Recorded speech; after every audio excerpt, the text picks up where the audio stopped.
dude. Couldn't agree more.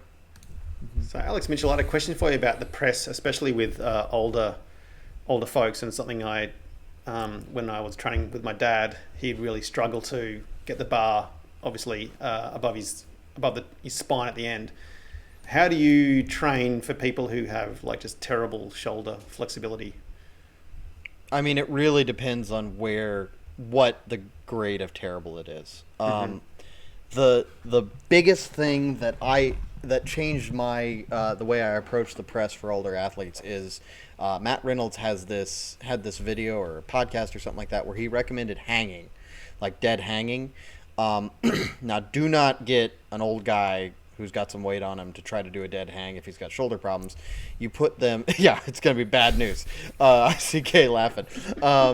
So you get them on a pull-up bar, right? You get them on a box where they can grab onto the pull-up bar.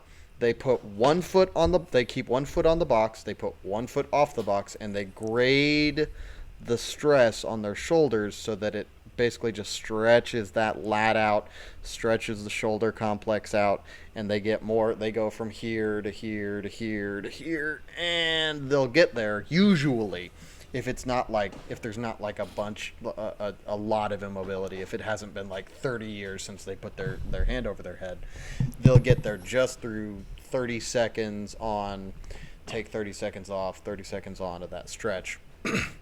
And then if that doesn't work for some reason, some people who have had like rotator cuff trauma, that's going to hurt and it just won't be doable for some reason.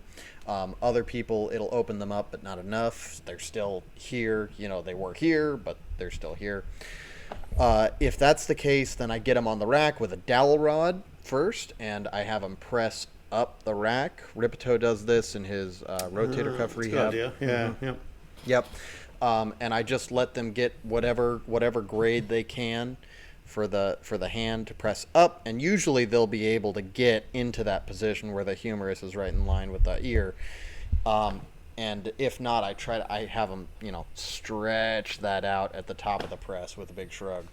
And really then I good. just work them either if they're close, I just push that with the dowel rod and I have them bench press, and then I have them do that, and I have them bench press. Or if they're not really close, then I'm gonna start weighting that, and I'm gonna start adding weight to this motion up the rack, and just continuing to try to push that mobility, but making that an exercise in and of itself. And then you can do one-armed presses. I think Sully's book mentions that you can do like one-armed presses if there's just really no hope. Mm-hmm. But I've never had to come to that, not yet.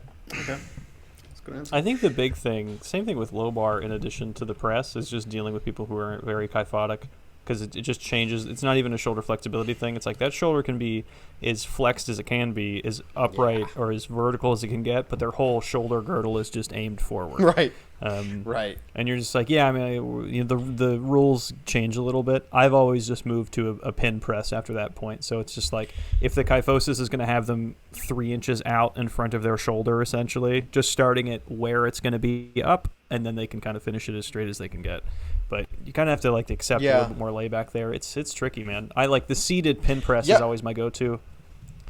The trickiest part is when seated is good. The trickiest part is when they're very fragile anyway, and then they've also got shoulder issues, because if they're a pretty robust old guy, then they're going to be usually okay with a little bit of layback, and they're going to lock out kind of funny, but it's okay. And you can load it, and it's really not a big deal.